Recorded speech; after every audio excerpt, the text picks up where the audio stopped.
నమస్తే, welcome to 99 TV. Jagdeep Dhankhar ఉపరాష్ట్ర పదవికి రాజీనామా చేశారు. సాయంత్రం 5:30 దాకా ఉత్సాహంగా ఉన్న జగదీప్ ధన్కడ్ రాజీనామా వెనుక ఆరోగ్య కారణాలున్నాయని ఆయన చెప్తున్నప్పటికీ అబ్బే అది కాదు రాజకీయ కారణాలనే మాట జయరాం రమేష్ కాంగ్రెస్ ఎంపీ అంటున్నారు. సాయంత్రం 5 వరకు మామూలుగానే మాతో అందరితో కలిసి సరదాగా మాట్లాడుతూనే ఉన్నారని. కానీ ఇంతలోనే ఈ నిర్ణయం ఎందుకు తీసుకున్నారు? ఇన్ఫ్యాక్ట్ ఒకసారి చరిత్ర చూస్తే ఉపరాష్ట్రపతి పదవిలో ఉన్నవాళ్ళు ఇద్దరు 2 సందర్భాల్లో మనం గమనించాలి రాజీనామా చేశారు. వాళ్ళలో వివి గిరి ఆయన 1969 జూలై 20న రాజీనామా చేశారు. ఆర్ వెంకట్రామన్ కూడా రాష్ట్రపతి పదవి పోటీ చేసింది, కానీ 1987 జూలైలో రాజీనామా చేశారు.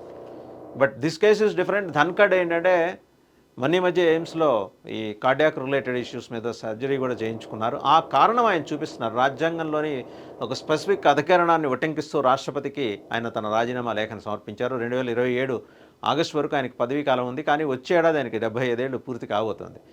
సరే, ఆ వయసు కారణమా లేకపోతే రాజకీయ కారణాలా అనేది కనుక మనం విశ్లేషిస్తే ఒక్కసారి అసలు ఎవరి జగదీప్ ధన్కడ్ అనేది కనుక ఆలోచిస్తే బెంగాల్ గవర్నర్గా ఆయన వ్యవహరించారు. పలు సందర్భాల్లో వివాదాలు ఎదుర్కొన్నారు. సందర్భంలో మమతా బెనర్జీతో రిఫ్ట్ వచ్చింది.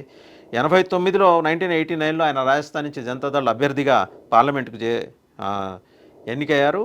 91లో కాంగ్రెస్లోకి వెళ్ళారు. 2003లో మళ్ళీ బీజేపీలోకి వచ్చిన తర్వాత అప్పటి నుంచి చాలా పదవులు ఆయన బీజేపీలో నిర్వహించారు. 2019లో బెంగాల్ గవర్నర్గా ఆయన అప్పటి రాష్ట్రపతి రామ్నాథ్ కోవింద్ నియమించారు.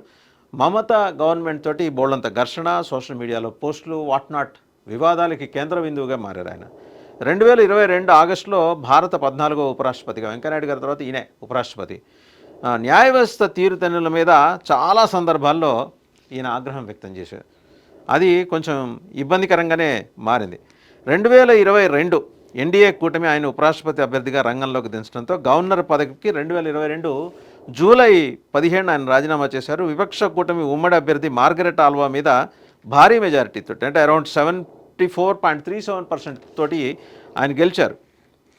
ఉపరాష్ట్రపతిగా ఉంటూనే న్యాయ వ్యవస్థ మీద, ముఖ్యంగా న్యాయ నియామకాల మీద, వాటి మీద చాలా తీవ్ర స్థాయిలో ఆయన విమర్శలు, ఆరోపణలు చేసేవారు. బిల్లులు ఆమోదించే విషయంలో రాష్ట్రపతికి గడువు విధిస్తూ సుప్రీం వెలువరించిన తీర్పుని ఆయన తప్పబట్టారు.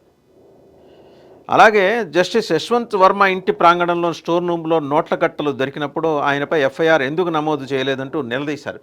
ఇలా నిత్యం వార్తల్లో ఉండే ధన్కడ్ తాను సరైన సమయంలో రిటైర్ అవుతానని ఈ నెలలోనే ఒక కార్యక్రమంలో చెప్పారు. అనూహ్యంగా సోమవారం ఆయన రాజీనామా చేశారు.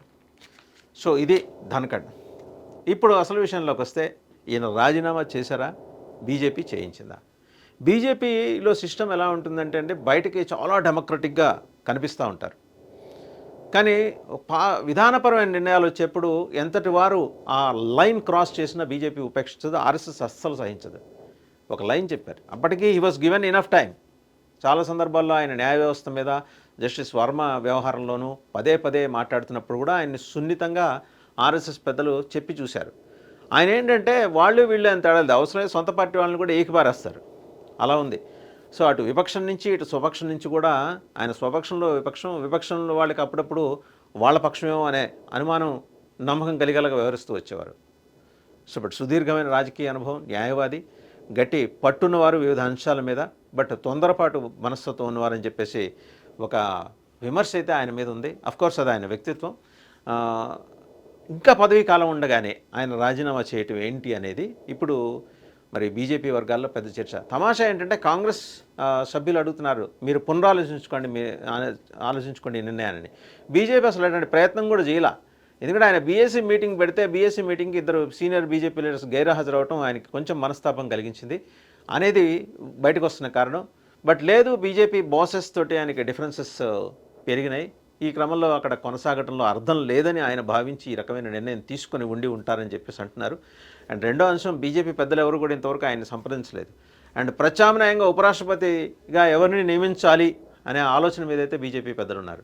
ఒకటి, మనం ఇంతకుముందే అన్నట్టు వివి గిరి కానీ వెంకట్రామన్ కానీ వాళ్ళు ఉపరాష్ట్రపతులుగా ఉన్నప్పుడు రాజీనామా చేసింది ఎందుకు అంటే రాష్ట్రపతిగా వెళ్ళటం, నామినేషన్ వేయటం కోసం ఆ సందర్భంలో చేశారు వాళ్ళు. బట్ ఇది ఒక అసాధారణమైన సందర్భం. హెల్త్ గ్రౌండ్స్ ఆయన సైట్ చేస్తున్నారు. అండ్ ఇంకోటి ఏంటంటే RSS wants to deploy their own man అనే ఒక ఆలోచన వచ్చింది ఉపరాష్ట్రపతి పదవిలో. ధన్కడ్ కొంత స్వతంత్రంగా వ్యవహరిస్తారు. అంటే ఆయనకి హిందూ భావజాలం ఉన్నప్పటికీ కూడా ఏంటంటే స్వతంత్ర హిందూ భావజాలం ఉన్న వ్యక్తి ఆయన. అంటే రేషనల్గా కూడా ఉంటారు ఆయన. అంటే మూర్ఖంగా మూఢనమ్మకాలు అట్లాంటివి ఏమీ లేవు. దేవుడు, వ్యవహారం, వ్యవస్థలు వాటన్నిటి మీద ఆయన గౌరవం ఉంది, భక్తి ఉంది. కానీ అది మీదేసుకొని తిరిగే తత్వం అయితే కాదు. ఎక్కడో ఏదో డిఫరెన్సెస్ క్రాప్ అప్ అయినాయి. అండ్ ఆశ్చర్యకరంగా జయరాం రమేష్ బయటకు వచ్చి మాట్లాడటం, ఇదేదో రాజకీయ కారణం ఉంటుందనేది అనేది చూస్తుంటే కాంగ్రెస్ ఏమన్నా వెనకాల నుండి చక్రం తిప్పిందా? కాంగ్రెస్ ఏమన్నా బీజేపీని ఎన్డీఏ కూటమిలో పాలకపక్షమైన అంటే కీలక బాధ్యతలు వహిస్తున్న బీజేపీని ఇరకాటంలో పెట్టాలని ఏమన్నా చూస్తుందా? ఎనీహౌ ఆయన ఉపరాష్ట్రపతి పదవికి అయితే రాజీనామా చేశారు. మరి నెక్స్ట్ ఎవరిని ఎన్నుకుంటారు ఏంటి అనేది బీజేపీ పార్లమెంటరీ పార్టీ సమావేశం తర్వాత మిత్రపక్షాలు ప్రధానంగా మరి ఇటు చూస్తే తెలుగుదేశం ఉంది, అటు బీహార్ నుంచి జనతాదళ్ యునైటెడ్ ఉంది. ఉపరాష్ట్రపతి మరి మొన్నటి వరకు ఆయన రాజస్థాన్ చెందినవారు కాబట్టి ఈసారి ఏమన్నా సౌత్లో అది తెలుగుదేశానికి ఏమన్నా అవకాశం ఉంటుందా? ఒకవేళ తెలుగుదేశానికి అవకాశం ఉంటే ఎవరున్నారు రేస్లో? యనమల రామకృష్ణుడి పేరు వినిపిస్తుంది. ఎందుకంటే బీసీ సామాజిక వర్గం ఆయన ఎప్పటి నుంచో ఆయనకి లోక్సభ, రాజ్యసభ ఈ చట్టసభల్లో ఉండాలని, చట్టసభల్లో మెంబర్గా ఉంటుంది దానికి ఏకంగా ఉపరాష్ట్రపతిగానే ఉండండి అనే అవకాశం ఆయన్ని వెతుక్కుంటూ వస్తుందేమో అనే మాటలు అయితే ఢిల్లీ పొలిటికల్ కార్డర్స్లో రౌండ్ కొడుతున్నాయి. So anyhow if such is the case మనం వీ హ్యావ్ టు వెల్కమ్.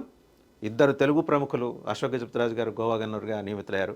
ఇంకో తెలుగు ప్రముఖుడు యనమల రామకృష్ణుడు గారు తెలుగుదేశం కోటాలో ఉపరాష్ట్రపతి అవుతారేమో. And if such is the case ఖచ్చితంగా మనం స్వాగతించాలి. ఆయనకి ముందస్తుగా అది నిజమైతే ఆయనకి ముందస్తుగా అభినందనలు కూడా.